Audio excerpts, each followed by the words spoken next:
நண்பர்களே, நம்முடைய தலேஜு நாவல் வெளியீட்டு விழாவினை தொடங்குகிறோம். பொதுவாக சென்னை போன்ற பெருநகரங்களில் ஆட்கள் வருவது அப்படிங்கிறது மிக சிரமம்.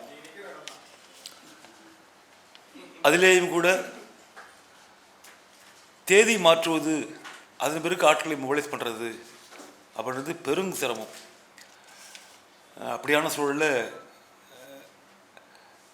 நம்முடைய நூல் வெளியீட்டு விழாவினை தொடங்க இருக்கிறோம்.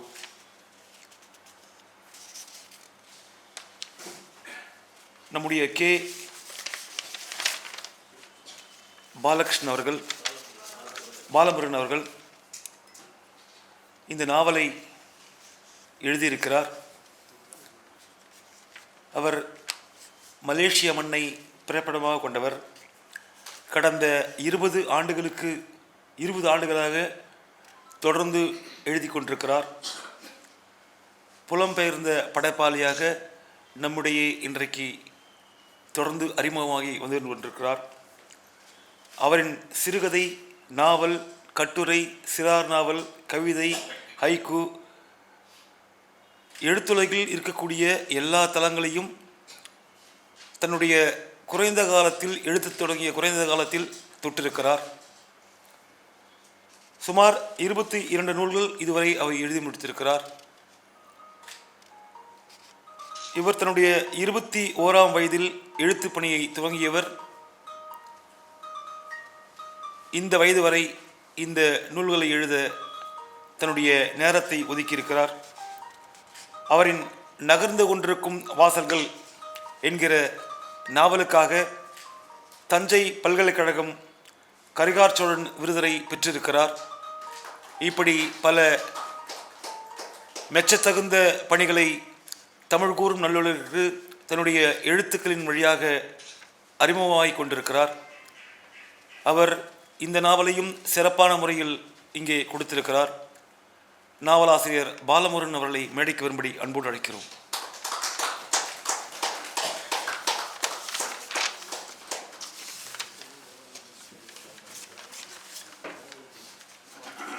இப்படி சிறப்பானதொரு நாவலை வெளியிடுவதற்காக வருகை புரிந்திருக்கிறார் நம்முடைய பேராசிரியர் வெற்றிச்செல்வன் அவர்கள்.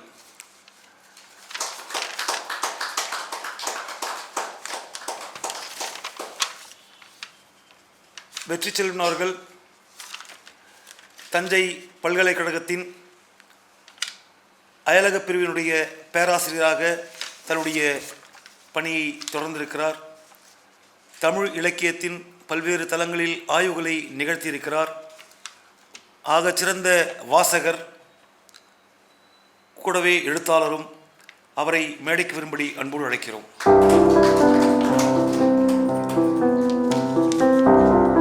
பாலமுருகன் அவர்கள் எழுதிய தலேஜு நாவலை பெற்றுக்கொள்வதற்காக இங்கே அருமைக்குரிய தொடர் கனிமொழி அவர்கள் வருகை புரிந்திருக்கிறார்.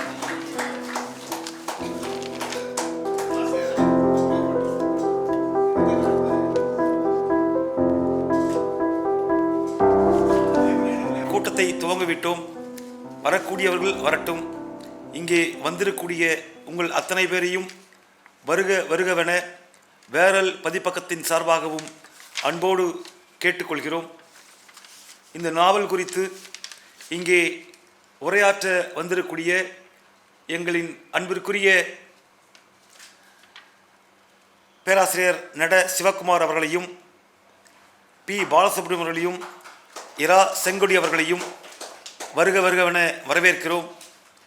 அதோடு இங்கே வருகை புரிந்திருக்கக்கூடிய எண்ணி பெயர் சொல்லிவிடலாம். ஆனாலும் நேரத்தின் கருதி உங்கள் அனைவரையும் வேரல் பதிப்பகத்தின் சார்பாக அன்போடு வருக வருகவென வரவேற்று இப்பொழுது முதலாவதாக நூல் வெளியீட்டு நிகழ்வு. இந்த நிலை சிறப்பான முறையில் இங்கே வடிவமைத்து வெளியிட்டிருக்கூடிய வேரல் பதிப்பகத்தின் அன்பிற்குரிய லார்ட் பாஸ்கரன் அவர்களையும் மேடைக்கு வரும்படி அன்போடு அழைக்கிறேன். நூலை இப்பொழுது பேராசிரியர் அவர்கள் வெளியிட கனிமொழி ஜி அவர்கள் பெற்றுக் கொள்கிறார்கள்.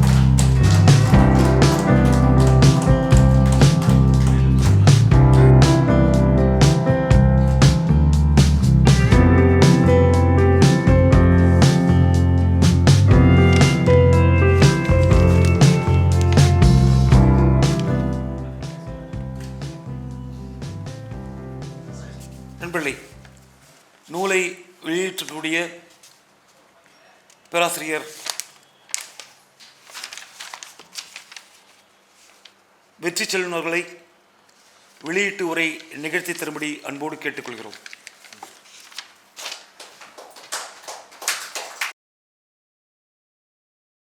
தலைஜுவை வெளியிட்டு மிக ஆழமான உரையை நிகழ்த்தி சென்றக்கூடிய எங்களின் அன்பு தோழர் வெற்றி செல்வன் அவர்களுக்கு எங்களது நெஞ்சார்ந்த நன்றிகள்.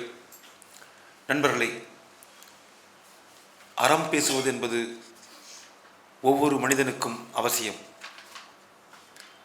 அறத்தை எழுதுவது என்பது ஒவ்வொரு சமூக அக்கறை கொண்ட எழுத்தாளனுக்கு அவசியம். அப்படியான ஒரு அறத்தை பேசியிருக்கக்கூடிய பாலமுருகன் அவர்களுக்கு நம்முடைய கரவொலியால் வாழ்த்துக்களை சொல்லுவோம். பெருந்தொற்றை நாம் மறந்துவிட முடியாது. பெருந்தொற்று நம் சமூகத்தின் அத்தனை அவலங்களையும் நம் கண்ணெதிரே கொட்டிப்போனது. இங்கே நம்முடைய வெற்றி செல்வன் அவர்கள் கூறியது போல் அதிகார வர்க்கத்தின் ஆதிக்கத்தின் ஃபேசிசத்தின் நாக்குகள் இந்தியாவெங்கிலும் உலகெங்கிலும் நீண்டு கொண்டிருக்கிறது. இதற்கு எதிராகவும் இங்கே அறம் பேசப்பட வேண்டியிருக்கிறது. நம்மை போன்ற எழுத்தாளர்களால் நிச்சயம் அப்படியான ஒரு எழுத்தாளராக பாலமுருகன் இங்கே தலேஜு நாவலில் தென்படுகிறார் என்பது வெற்றி செல்வன் அவர்களுடைய வெளியீட்டு உரையிலிருந்து நாம் பார்க்க முடிகிறது. இப்பொழுது இந்த நாவல் குறித்து உரையாட மரியாதைக்குரிய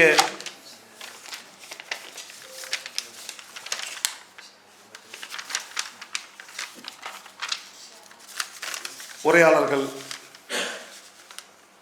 முனைவர் பி. பாலசுப்ரமணியன் அவர்களை மேடைக்கு வரும்படி அன்போடு அழைக்கிறோம். அவரோடு இங்கே நாவல் குறித்து உரையாட வந்திருக்கிறார் அன்பிற்குரிய முனைவர் இரா செங்குடி அவர்களையும் மேடைக்கு வரும்படி அன்போடு அழைக்கிறேன். நட சிவகுமார் அவர்களையும் மேடைக்கு வரும்படி அன்போடு அழைக்கிறேன். முதலாவதாக முனைவர் பி. பாலசுப்ரமணியன் அவர்கள் இந்த நாவல் குறித்து தன்னுடைய ஆளுமை மிகுந்த தெறிப்பான வார்த்தைகளால் நம் முன்னால் இங்கே வரவிருக்கிறார். 19 ஆண்டுகளாக கல்லூரியின் ஆசிரியராக பணிபுரிந்து வருகிறார். மிகச்சிறந்த வாசகர், விமர்சகர், ஆய்வாளர் மற்றும் மரபு கலைகளில் மிகுந்த ஈடுபாடு கொண்டவர். தற்போது சென்னை பச்சையப்பன் கல்லூரியில் உதவி பேராசிரியராக தன்னுடைய பணியினை சிறப்பாக செய்து வருகிறார். மரபிலிருந்து நவீனத்திற்கு, தமிழ் இலக்கியங்களில் நெய்தல் நிலம் உள்ளிட்ட மிகச்சிறந்த நூல்களை கொடுத்திருக்கிறார். அவர் இப்பொழுது நம்மோடு வாருங்கள்.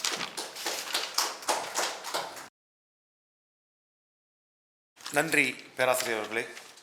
அவர் பேசும்போது அந்த எழுத்துக்களை பெண்ணியம் சார்ந்த எழுத்துக்களாக நம்ம பார்க்கணும் அதை அப்படி அவர் சொல்லும் பொழுது எனக்கு 2 நாளுக்கு முன்னாடி கவிஞர் பிரளயன் நாடகவியலாளர் ஒரு நாடகம் ஒன்று நிகழ்த்தினார், மண்ணுயிர்க்கெல்லாம் அப்படின்னு சொல்லிட்டு.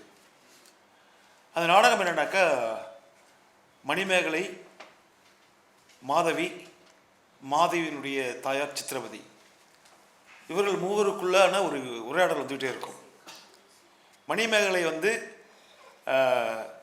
தன்னுடைய தாய் வழியாக பிக்குணியாக மாறுவதற்கான எல்லா ஏற்பாடுகளும் போயிட்டு இருப்பார்.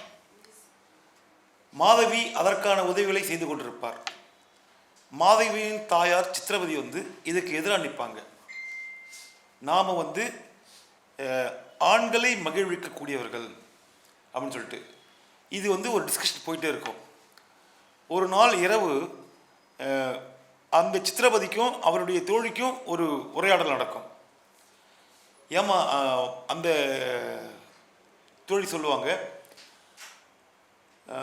அம்மா நீங்கள் ஏன் இப்படி சொல்கிறீங்க?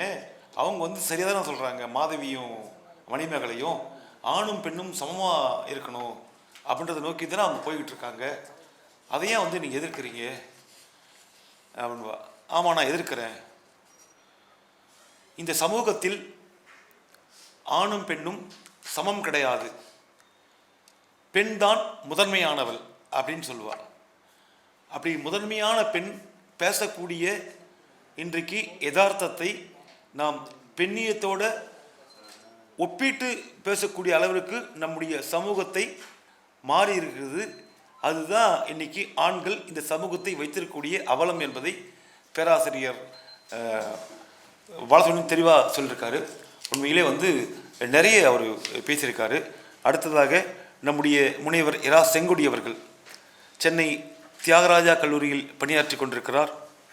புதுப்புணல், மணல் வீடு, புத்தகம் பேசுது, வையம் உள்ளிட்ட பல இதழ்களில் ஆய்வுக் கட்டுரைகளை தொடர்ந்து எழுதியிருக்கிறார்.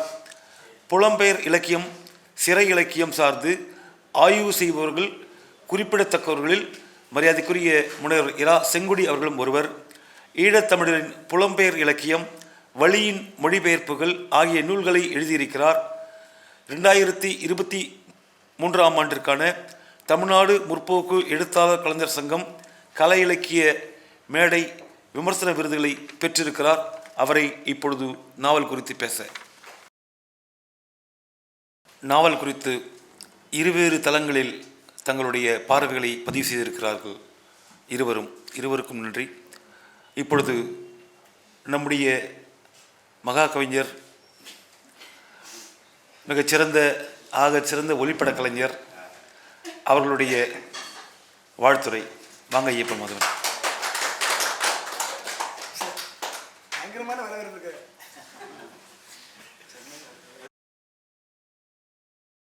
உண்மையிலேயே யதார்த்தமான வாழ்த்துறை இதுதான். ஐயப்பன் மாதவன் இதுதான். நன்றி தோழர். அடுத்ததாக நம்முடைய நூல் குறித்து உரையாட வருகிறார். பல்வேறு கருத்தரங்களில் ஆகச்சிறந்த உரை நிகழ்த்து வரக்கூடியவர். தொடர்ந்து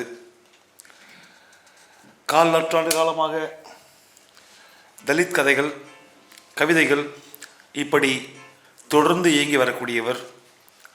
உவர்மண், வெட்டி முறிப்பு களம், தம்பிராட்டியின் பரியங்கம் நூல்களை வழியாக தமிழகம் அறிந்த ஆகச்சிறந்த எழுத்தாளராக தொடர்ந்து வரக்கூடியவர். பஞ்சவர்ண குகை என்கிற சிறுகதை நூலுக்கு எழுச்சி தமிழ் விருதினை பெற்றிருக்கக்கூடியவர். தக்கலை இலக்கிய வட்டத்தின் மூலம் இலக்கிய பணியினை தொடர்ந்து நிகழ்த்தி வரக்கூடியவர். இப்படி ஆகச்சிறந்த ஆளுமை நட சிவகுமார் இப்பொழுது நம்மோடு தலைஜி குறித்து. ஒரு படைப்பு என்பது வாசிப்பவனை அவனுடைய உலகத்திற்குள் கொண்டு செல்ல வேண்டும். அப்படியான ஒரு படைப்பை கொடுத்திருக்கூடிய பாலமுருகனுக்கு நன்றி. உண்மையிலே நட சிவகுமார் அவர்கள் இங்கே பேசும் பொழுது அவருடைய தனி மனித நடிப்பு, தனி மனித உரை, இப்படியான ஒரு உரையை நிறைய பேர் பேச முடியாது. அப்படியான பாவனைகள் அதை ரொம்ப அற்புதமாக இதுதான் இன்றைக்கி தேவையாக இருக்குது. நிறைய உரையாளர்கள் இப்படித்தான் உரையை நிகழ்த்த வேண்டி இருக்கிறது. அப்படியான ஒரு இறுக்கமான சூழலில் தமிழ் சமூகம் இலக்கிய கூட்டங்கள் போய்கொண்டிருக்கிறது. அதை உடைப்பதற்கு நட சிவகுமார் போன்றவர்கள் நிறைய தேவைப்படுகிறார்கள்.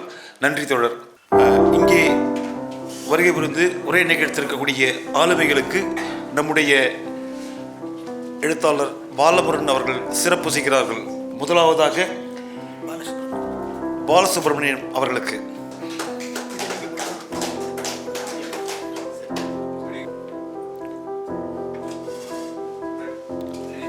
பேராசிரியர் செங்கொடி அவர்களுக்கு,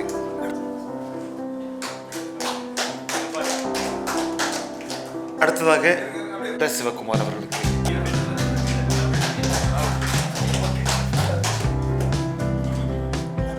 அடுத்ததாக வாழ்த்துரை வழங்கிய எங்களுடைய ஐயப்பன் மாதவன் அவர்களுக்கு,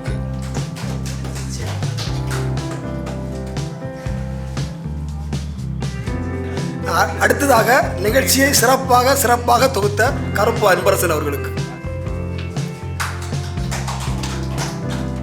மண்ணினுடைய படைப்பாளி பாலமுருகனுக்கு, தஞ்சை பல்கலைக்கழக பேராசிரியர் வெற்றிசெல்வன்,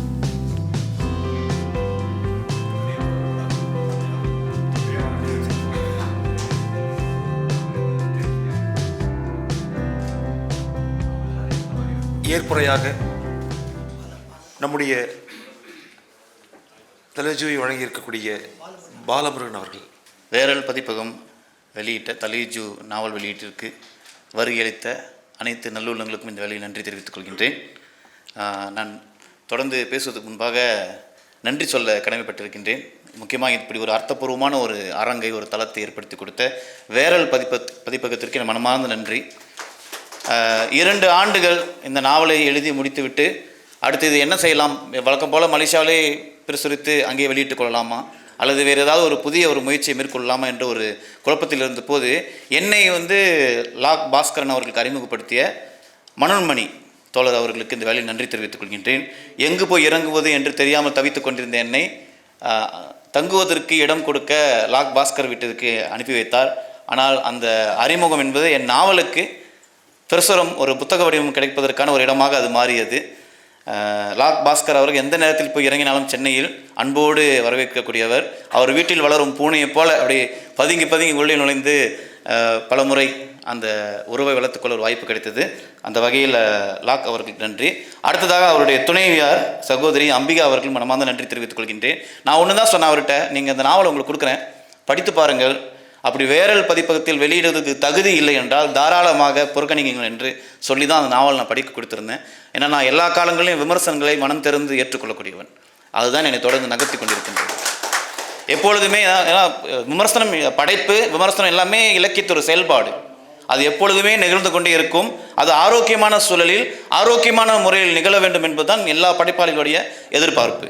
அந்த வகையில் நாவலை கொடுத்த போது வாசிக்காமல் வெறும் முகஸ்துதிக்காக இல்லாமல் 1 மாத காலம் எடுத்துக்கொண்டார். நாவலை வாசித்து முழுமையாக அவ்வளோ அலைச்சலுக்கு மத்தியிலும், காரணம் இந்த புத்தக கண்காட்சி நெருங்கி கொண்டிருப்பதால் நிறைய புத்தக வேலைகள் போய் கொண்டிருந்த காலத்திலும் நாவலை படித்துவிட்டு என்னை அழைத்தார். நாவலை எந்த ஒரு திருத்தமும் இன்றி நாங்கள் வெளியிடுகிறோம் என்று தெரிவித்த போது எனக்கு ஒரு நல்ல ஒரு ஆறுதலான ஒரு வார்த்தையாக இருந்தது. அந்த வகையில் அம்பிகா அவர்களுக்கு நன்றி தெரிவித்துக் கொள்கின்றேன். அவர் சொல்லும்போதே எனக்கு கலையரசியை விட கமரியா வரக்கூடிய இடங்கள் பிடித்திருப்பதாக தான் அவர் விமர்சனத்தை முன்வைத்தாங்க.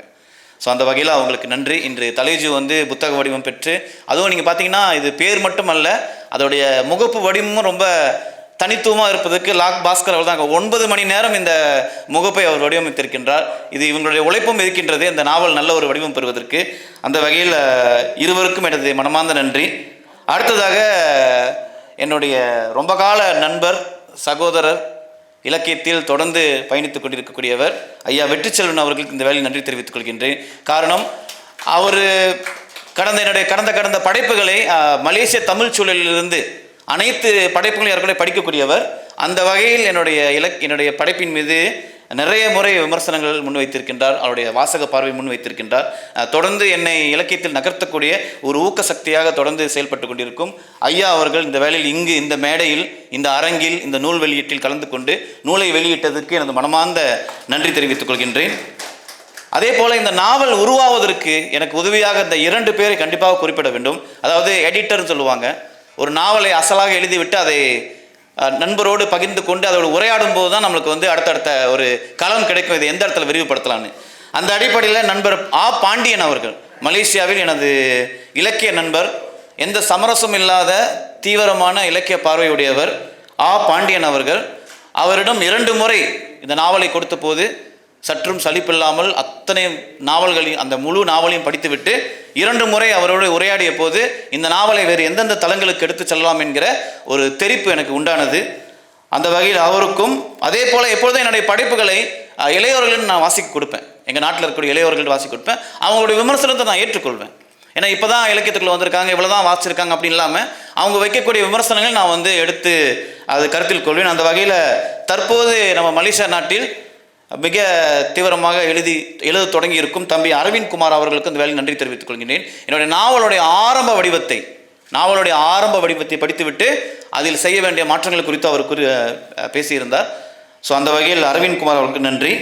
தொடர்ந்து இன்று எங்களுடைய வேரல் பதிப்பகத்துடைய அழைப்பை ஏற்று இந்த நாவலை வெவ்வேறு கோணங்களில், அதாவது ஒரு வாசகன் என்பவன் அந்த படைப்போடைய இன்னொரு எழுத்தாளன் போல நாம் அறியாத ஒரு இடத்திற்கும் அந்த நாவலை அந்த படைப்பை கொண்டு சென்று எழுதியவனே வியக்கக்கூடிய அளவில் நிறுத்தக்கூடிய ஒரு ஆற்றல் வந்து விமர்சகனுக்கும் வாசகனுக்கும் தான் உண்டு. அந்த வகையில் இன்று இந்த அரங்கில் 3 பேர், வெற்றிச்செல்வன் ஐயாவோடு சேர்த்து 4 பேர் இந்த நாவல் குறித்து வெவ்வேறு கோணங்களில் விமர்சனங்களை முன்வைத்தனர், பார்வையை முன்வைத்தனர்.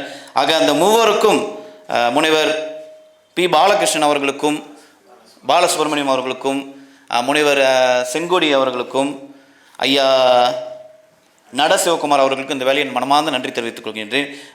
உங்களுடைய கருத்துக்கள் அனைத்துமே நிச்சயமாக நான் கருத்தில் கொள்வேன். ஒரு படைப்பின் என்னை நானே பரிசோதித்து பார்க்கக்கூடிய ஒரு தளமாக தான் பார்க்கின்றேன். நான் எழுதிவிட்டு அந்த படைப்பை நல்ல ஆரோக்கியமான ஒரு தமிழ் சூழலில் வாசிப்ப இடத்தில் வைத்து எப்படி பாலமுருகன் யார், அவனுடைய எழுத்து இப்பொழுது எப்படி இருக்கின்றது என்று ஒரு என்னை நானே ஒரு பரிசோதிக்கக்கூடிய ஒரு தளமாகவே இந்த அரங்கை நான் பார்க்கின்றேன். ஐயா நட சிவகுமார் அவர்கள் முன்வைத்த அத்தனை கருத்துக்கள் நான் உள்வாங்கிக் கொண்டு அடுத்த பதிப்பில் என்னென்ன மாற்றங்கள் செய்ய முடியுமோ என்று பார்த்து, நிச்சயமாக ஒரு படைப்பு என்பது அது மீண்டும் மீண்டும் சீரமைக்கப்படக்கூடிய ஒன்று தான். யாருமே இன்னும் மகத்தான படைப்பு எழுதிவிட்டார்கள் என்பது ஒரு கேள்விதான். அப்படி ஒரு மகத்தான படைப்பை நோக்கி தான் இந்த பயணம் தொடர்ந்து கொண்டிருக்கும். மலேசியா சூழலிலும் தீவிர இலக்கிய சூழலிலும் தொடர்ந்து என்னுடைய படைப்புகள் மீது கலவையான விமர்சனங்கள் தொடர்ந்து கொண்டு தான் இருக்கின்றன. இதை கண்டு நான் எப்பொழுதுமே அஞ்சியது கிடையாது, நான் ஒதுங்கியது கிடையாது, பின்வாங்கியது கிடையாது. காரணம், என்னுடைய அனைத்துமே இலக்கியம்தான். இலக்கியம் படைப்பதன் மூலமாக தான் நான் உயிர் வாழ்ந்து கொண்டிருக்கின்றேன். ஆக விமர்சனங்கள் என்னை தொடர்ந்து செதுக்கி கொண்டிருக்கின்றன. நிச்சயமாக தொடர்ந்து என்னுடைய எழுத்து பயணம் தொடரும். ஸோ அந்த வகையில் இந்த அனைத்து 4 என்னுடைய மனமாக, ஏன்னா அவங்க உழைப்பை போட்டு இந்த நாவலை வாசித்து அவங்க ஒரு கருத்தை ஒரு பார்வையை முன்வைக்கிறார்கள் என்றால் இதில் அவர்களோட உழைப்பு உண்மையிலேயே மதிக்கப்பட வேண்டியது. அந்த வகையில் 4 எனது மனமார்ந்த நன்றி தெரிவித்துக் கொள்கின்றேன். அடுத்ததாக இன்று நிகழ்ச்சிக்கு வந்து நம்ம நண்பர்கள் வேல்கண்ணன் நண்பா, அவர் ரொம்ப எனக்கு ஏறக்குறைய 15 ஆண்டுகளுக்கு முன்பே பழக்கம். தமிழகத்துக்கு நான் பல முறை வந்திருக்கின்றேன். இது ஏறக்குறைய 10வது முறையாக நான் வருகின்றேன். கடந்த காலையில் வந்த போது என்னை தம்பியாக அரவணைத்துக் கொண்டவர் வேல்கண்ணன் அவர்கள். அதே போல் கடந்த முறை வாசக சாலை என்னுடைய சிறுகதை தொகுப்பை வெளியிடும் போது, தேவதைகளற்ற வீடு சிறுகதை தொகுப்பு வெளியிடும் போது அந்த நூல் வெளியிட்டு என்னால் கலந்து கொள்ள முடியவில்லை. ஆனால் தோழர் இளங்கோ, கவிதைக்காரன் இளங்கோ அவர்கள் அந்த நூல் குறித்து அவர் பார்வையை வெளிப்படுத்தியிருந்தார். அந்த நூலை வெளியிட்டு அவர் பேசியிருந்தார். சார் ரொம்ப நன்றி, தோழர் ரொம்ப நன்றி வந்ததுக்கு. அதே போல் இன்னும் இன்று அறிமுகமானவர்கள் நிறைய பேர் இருக்கீங்க. ஜோஷி இருக்காங்க. அவங்களுடைய எமரல் பதிப்பகத்தில் கடந்த ஆண்டு என்னுடைய சிறுவர் நாவல் ஒன்று வெளியீடு கண்டது. அந்த சிறுவர் நாவல் தமிழ்நாட்டில் இருக்கக்கூடிய அனைத்து நூலகங்களுக்கும் கொண்டு சென்றிருக்கின்றார்கள். ஸோ அந்த வகையில் இந்த மனமார்ந்த நன்றி தெரிவித்துக் கொள்கின்றேன். ஆக தலேஜியை பற்றி நான் எப்பவுமே படைப்பை தற்காத்து பேசுவது கிடையாது. என்னுடைய படைப்புகள் நான் தற்காத்து பேச மாட்டேன். நல்ல பார்வைகள் வரும்பொழுது அந்த நல்ல விமர்சனங்களை இன்னும் ஆக்கப்பூர்வமாக அடுத்த படைப்பில் செலுத்த முயற்சி செய்வேன். போதாமைகள் இருக்கும்போது அதை எப்படி நிவர்த்தி செய்வது என்பதை நான் எடுத்துக்கொள்வேன். ஆக தலேஜு உருவான கதை என்று பார்க்கும்போது ஒரு காதல் கதை எழுத வேண்டும் என்ற ஒரு ஆசை பிறந்தது. ஏன்னா எழுதி பார்ப்போமே, எல்லாத்திலையும் எழுதி நகர்ந்து கொண்டிருக்க வாசல்கள், ஐயா ஒன்று படிக்கணும்னு நினைக்கிறேன். நகர்ந்து கொண்டிருக்க வாசல்கள் மிக முக்கியமான ஒரு நாவலாக இமயத்திலிருந்து ராமசாமி போன்றவர்கள் 2000க்கு பிறகு வந்த மலேசிய தமிழ் இலக்கியம் இல்லை, 2000க்கு பிறகு வந்த தமிழ் நாவல்களில் முக்கியமான ஒரு நாவலாக நகர்ந்து கொண்டிருக்க வாசல்கள் கருதப்பட்டு ஏற்றுக்கொள்ளப்பட்டு மலேசியாவிலும் தமிழ்நாட்டிலும் இதுவரை நல்ல ஒரு வரவேற்பு பெற்ற ஒரு நாவல். ஆனால் அந்த நாவலை எழுதும்போது எனக்கு 21 வயது தான். பெரிதாக தமிழில் வந்த எந்த நாவலையும் படிக்காத ஒரு காலகட்டத்தில் வெறும் நான் சேமித்து வைத்திருந்த என்னுடைய அனுபவத்தை கொண்டு மட்டுமே எழுதப்பட்ட ஒரு நாவல், அப்படியே அழுக்கு இல்லாமல் எழுதிய ஒரு நாவல் அந்த நகர்ந்து கொண்டிருக்கும் வாசல்கள் நாவல். அந்த நாவலுக்கு பல வகையான வரவேற்பு கிடைத்ததோடு மட்டுமல்லாமல் விருதுகளும் கிடைத்தது. மலேசிய தமிழ் நாவல் எழுதும் போட்டியில் 20 வயதில் எழுதி 21வது வயதில் அந்த நாவலை நான் போட்டிக்கு அனுப்புகிறேன். அப்பொழுது மிக தீவிரமாக எழுதி கொண்ட பல மூத்த நாவலாசிரியர்கள் கலந்து கொண்ட அந்த நாவல் எழுதும் போட்டியில் அந்த நகர்ந்து கொண்டிருக்கும் வாசல்கள் என்ற நாவல் முதல் பரிசை பெற்றதோடு மட்டுமல்லாமல் அதே நாவல் சிலாங்கூர் மாநில அரசாங்கத்தின் நாவல் பிரிவில் விருது பெற்றது. பிறகு தஞ்சை தமிழ் பல்கலைக்கழகத்தின் வாயிலாக கரிகாலன் என்கிற விருதும் பெற்றது.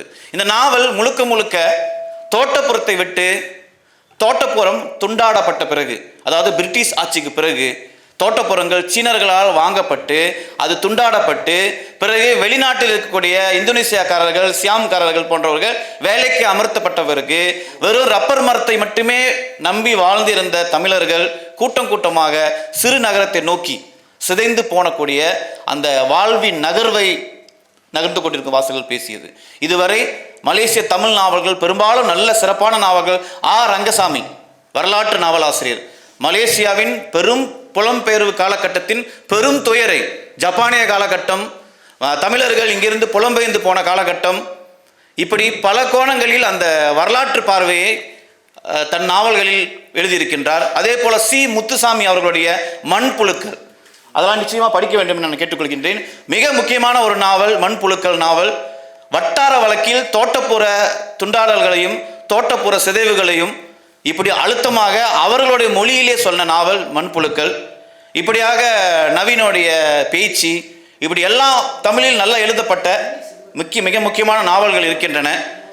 ஆக இந்த நகர்ந்து கொண்டிருக்கும் வாசல்கள் இதையெல்லாம் விட்டு அந்த நகர்வை தோட்டப்புறத்திலிருந்து சிறு நகரத்தை நோக்கி நகர்ந்து அங்கு கிடைக்கக்கூடிய விளிம்பு நிலை வாழ்க்கை வாழக்கூடிய தமிழர்களுடைய துயரத்தை பேசிய ஒரு நாவல். அது சொல்லப்பட்ட விதம் ஒரு 4 கோணத்தில் அந்த குடும்பத்தில் இருக்கக்கூடிய 4 பேர் எப்படி 4 மூளைக்கு சிதைந்து போகிறார்கள். இந்த நாவலில் வரக்கூடிய அனைத்து கதாபாத்திரங்களும் ஒருவரை கைவிடுகிறார்கள், ஒருவரை ஏமாற்றிக் கொள்கிறார்கள், ஒருவருக்கொருவர் துரோகம் செய்து கொள்கிறார்கள். இந்த நாவல் முழுக்க முழுக்க தோற்றவர்களின் கதை, வெற்றி பெற்றவர்கள் கதை கிடையாது. ஏன்னா வரலாறு என்பதே வெற்றி பெற்றவர்கள் கதையாக தான் எழுதப்படுகின்றது. ஆனால் எளிய மனிதர்களுடைய தியாகம், எளிய மனிதர்களுடைய உழைப்பு, எளிய மனிதர்களுடைய அழிவு, இவையாவும் பதிவு செய்துதான் இலக்கியத்துடைய தலையாய நோக்கம் என்று நினைக்கின்றேன். அந்த வகையில் நகர்ந்து கொண்டிருக்கும் வாசல்கள் ஒரு கனமான எங்கள் வாழ்க்கையில் தோட்டத்தை விட்டு சொல்லிக்கொள்ளாமல், நண்பர்களோடு சொல்லிக்கொள்ள நேரம் இல்லாமல் அவசரமாக தோட்டத்தை விட்டு இரவோடு இரவாக புலம்பெயர்ந்தது எங்கள் குடும்பம். அந்த வழியை அப்படியே அந்த நாவலில் பதிவு செய்து பிறகு அந்த சிறு நகரம் எப்படி இந்த குடும்பத்தை சிதைக்கிறது. எங்கள் அப்பா கூட சேர்ந்து நான் நம்பர் தாள்லாம் விற்றுருக்கேன். அந்த ரோட்டோரத்தில் இந்த 4D நம்பர் ரிசல்ட் வரும்ல, அன்றைய இரவு தான் வரும். அதை போட்டோஸ்டேட் பண்ணிட்டு போய் ரோட்டில் வைப்போம் 10 காசுக்குன்னு சொல்லி.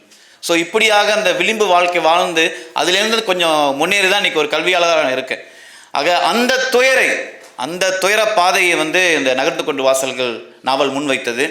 சரி, இதெல்லாம் கடந்து ஒரு சில காலகட்டங்களுக்கு பிறகு என்னுடைய வாசிப்பில் ஒரு தொய்வு ஏற்பட்டது.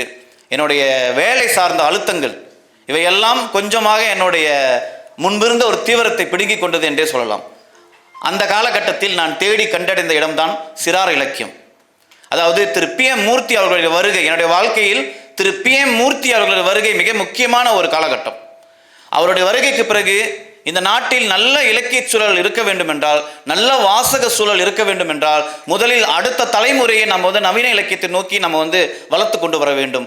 அந்த தேவை நவீன இலக்கியத்தை புரிந்து கொண்ட ஆசிரியர்கள், நவீன இலக்கியத்தின் மீது பரிச்சயம் உள்ள ஆசிரியர்கள் இதை கையில் எடுக்க வேண்டும் என்று கேட்டுக்கொண்டது இணங்க நான் மர்ம குகையும் ஓநாய மனிதர்களும் என்ற ஒரு சிறார் நாவலை முதலாக மலேசிய தமிழில் முதலாக எழுதப்பட்ட ஒரு சிறுவர் மர்ம நாவல். அதுக்கு முன்பு சிறுவர்களுக்கு பெரும்பாலும் பிரதிகள் வாசிப்பதற்கு புத்தகங்கள் கிடையாது. ஆக அந்த நாவலை எழுதுவதற்கு பின்னாடியும் ஒரு பெரிய சோகம் இருக்கு.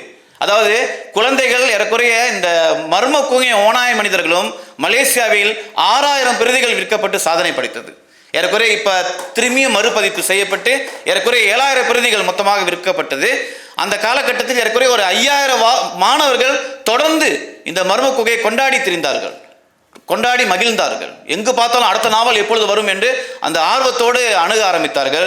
அது ஒரு பெரிய அதாவது கல்வி தளத்தில் சிறுவர்கள் மத்தியில் ஒரு பெரிய மாற்றத்தை உருவாக்கியது. ஆனால் அந்த நாவலை நான் எழுதும்போது என்னுடைய தந்தையாருடைய மரணத்துக்கு பிறகுதான் அந்த நாவலை நான் எழுதுகின்றேன். எங்கள் வீட்டில் நடக்கக்கூடிய முதல் இறப்பு அது.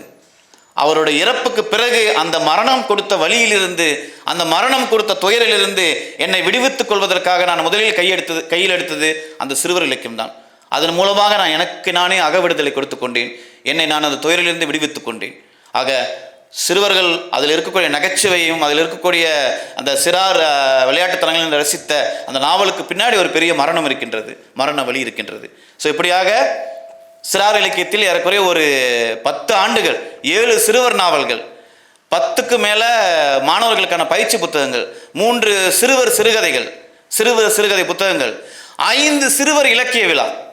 மலேசியாவில் சிறுவர்களுக்கு, தமிழ் பள்ளி மாணவர்களுக்கு 5 சிறுவர் இலக்கிய விழா, மாணவர்களுக்கு சிறுகதை போட்டி வைத்து அவர்களை சிறுகதை எழுத்தாளர்களாக அங்கீகரித்து அவருடைய கதையை திருத்தி புத்தகமாக வெளியிட்டு என்று இந்த முழுக்க என் செயல்பாடு முழுவதும் இந்த சிறார் உலகம் சார்ந்தே இருந்தது. இவர்களை கட்டமைக்க வேண்டும், இவர்களை வாசிப்பை கட்டமைக்க வேண்டும், இவர்களுடைய இலக்கிய நுகர்வை கட்டமைக்க வேண்டும், அடுத்த தலைமுறை குறைந்தபட்சம் நாவல் இலக்கியத்தை வாசிக்கக்கூடியவர்களாக மாற்ற வேண்டும் என்ற ஒரு நோக்கத்தோடு என்னுடைய ஏறக்குறைய 10, அதாவது என்னால் தீவிர இலக்கியம் படைக்க முடியும். ஐயா சொன்னது போல் சோபா சக்தியிலேருந்து எல்லாரும் நானும் வாசிச்சிருக்கேன். சிறு வயதிலே நான் தமிழில் எழுதப்பட்ட மிக முக்கியமான நாவல்கள், அதே போல ரஷ்ய இலக்கியங்கள் என்ற எல்லா மீது நான் வாசிப்பை நிகழ்த்தி இருக்கின்றேன். ஆனால் ஒரு காலகட்டம் இந்த சிறுவர்களுக்காக என்னுடைய வாழ்க்கையை கொடுக்க வேண்டிய ஒரு நிலை ஏற்பட்ட போது அதை நான் மனதார ஏற்றுக்கொண்டு தான் செய்த அந்த பணியை. இன்று கூட இந்த தலைஜி நாவல் வந்த போது மாணவர்கள் அழைக்கிறாங்க, சார் எனக்கு ஒரு நாவல் எடுத்து, இது நீங்கள் படிக்க வேண்டிய நாவலே கிடையாது சொன்னாலும், அப்போ நான் அடுத்த வருஷம் 13 வயசு ஆயிடுவேன், அப்போ படிக்கிட்டான்னு கேட்காது பிள்ளைங்க கேட்குறாங்க. ஆக அந்த அளவுக்கு சிறுவர்களை இந்த இலக்கியத்தின் பக்கம் தொடர்ந்து வழிநடத்துவதற்காக என்னுடைய அவ்வளோ நாட்களை நான் செலவழித்திருக்கின்றேன். அதுக்கு பிறகு மீண்டும் அந்த பாலமுருகன் இருக்கானா அப்படின்னு கதவு தட்டி பார்க்குற மாதிரி தலைஜி நாவலை எழுதி நான் பார்த்துருக்கின்றேன். அதிலும் ஏதோ ஒரு அளவு நீங்கள் சொன்னதெல்லாம் பார்க்கும்போது ஒரு அளவுக்கு வெற்றி அடைந்திருப்பதாக நம்புகின்றேன். என்ன கேட்டுக்கொள்கிறேன் என்றால், மீண்டும் மறுவாசிப்பு செய்து நீங்கள் மறுவாசிப்பு செய்ய வேண்டும் என்பது என்னுடைய வேண்டுகோள்.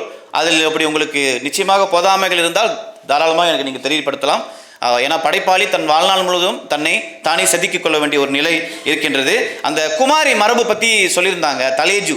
நான் ஏன் இந்த நாவலுக்கு தலைஜு பேர் வைக்கப்பட்டது, நீங்கள் வாசிக்கும் போது அந்த வாசிப்பை தொகுத்து கொள்ளும் போது உங்களுக்கு ஏதாவது ஒரு புரிதல் நிச்சயமாக கிடைக்கும் அந்த நாவலில். அது வாசகனுடைய சொந்தத்துக்கு நான் விட்டுடுறேன். நான் ஏன் அதை எழுதணும்னு சொல்ல வந்தால் அது வாசிப்புக்கு ஒரு தடையாக இருக்கும். ஆகவே இது தலைஜு ஏன் வைக்கப்பட்டது, இதில் இருக்க குமாரி மரபுகள், ஐயா சொன்னது போல இது தனியாக ஒரு சிறுவர் நாவலாக எழுதலாம்னு நம்ம திட்டமிட்டேன். ஏன்னா இந்த வாழும் குமாரிகள், நேபாளில் இருக்கக்கூடிய வாழும் குமாரிகள், அவங்களுக்கு சில தகுதிகள் இருக்கு. எந்த அடிப்படையில் அவங்க அந்த வாழும் குமாரியாக தேர்ந்தெடுக்கப்படுகிறார்கள், அவர்கள் உடலில் காயங்கள் இருக்கக்கூடாது, பிறகு இந்த குலத்தில் தான் அவர்கள், இந்த நட்சத்திரத்தில் தான் அவர்கள் பிறந்திருக்க வேண்டும் என்ற சில அதோடைய தன்மைகள்லாம் இருக்கின்றன. இதெல்லாம் முடிவு செய்யப்பட்டு தான் அந்த சிறுமி குமாரியாக நியமிக்கப்படுகிறார். வாழ்நாள் முழுவதும் அந்த பூ பெய்து வரைக்கும் அந்த சிறுமி அந்த வாழும் தெய்வமாக கருதப்படுவாள். நான் என்ன நினைக்கிறேன், நான் இந்த வாழும் தெய்வமாக கருதப்படும் போது, மதிக்கப்படும் போது அவள் எதை இழக்கிறாள், அவளுடைய சிறார் பிராயத்தை இழக்கிறாள். சிறுமியாக இருந்து அவர் ஓடி திரிந்து விளையாட வேண்டிய அந்த காலகட்டத்தை அவள் இழக்கிறாள். இது எல்லா சமூகங்களிலும் பெண் தெய்வமாக்கப்படுவதற்கு பின்னாடி மிகப்பெரிய வன்முறையும் மிகப்பெரிய ஒரு இழப்பும் இருப்பதாக நான் பார்க்கின்றேன். இதை ஒரு சிறார் நாவலாக எழுதினால் எப்படி இருக்கும் என்பது என்னோட முதல் கற்பனை. இந்த குமாரி ஒரு சிறுமியாக இருந்து அப்படியே ஒரு ஊர்வலமாக கொண்டு வருவாங்க, அந்த பொண்ணு சோர்ந்து போய் உட்காந்துருக்கும். ஆனால் இதெல்லாம் ஒரு நாட்டாரியல் வழி உருவான ஒரு மரபு. ஆக நான் அந்த குமாரியாக இருந்து பார்த்தேன். நான் ஒரு 2 டாக்குமெண்ட்ரி பார்த்தேன். அதில் தான் எனக்கு அந்த குமாரி மரபு பற்றி ஒரு பெரிய ஒரு ஈடுபாடு வந்தது. லிவிங் சைல்ட் கோடஸ்ட் இன் நேபாள், 7 years பேக், 7 வருடங்களுக்கு முன்பு எடுக்கப்பட்ட ஒரு பிபிசியோட ஒரு டாக்குமெண்ட்ரி, மிக முக்கியமான டாக்குமெண்ட்ரி யூடியூப்ல இருக்கும். அதே போல குமாரி நேபாள்ஸ் சைல்ட் கோடஸ் டாக்குமெண்ட்ரி 1980ஆம் ஆண்டில் எடுக்கப்பட்ட மிக முக்கியமான ஒரு ஆவணப்படம். இவையெல்லாம் பார்க்கும்போது தான் அந்த குமாரியின் அந்த மரபின் மீதும், இந்த ஒரு சிறார் இலக்கியவாதியாக இருக்கும்போது ஒரு சிறுமியோடைய அந்த சிறார் பிராய காலகட்டம் இப்படி அபகரிக்கப்படுகிறது என்ற ஒரு பெரிய தவிப்பு எனக்கு ஏற்பட்டது. அதன் வாயிலாக தான் இது சிறுவர் நாவலாக எழுதலாம் நினைத்தேன். ஆனால் அந்த காதல் நாவல் வளர்ந்து ஏதோ ஒரு இடத்தில் இந்த குமாரியை தத்தெடுத்து கொண்டது.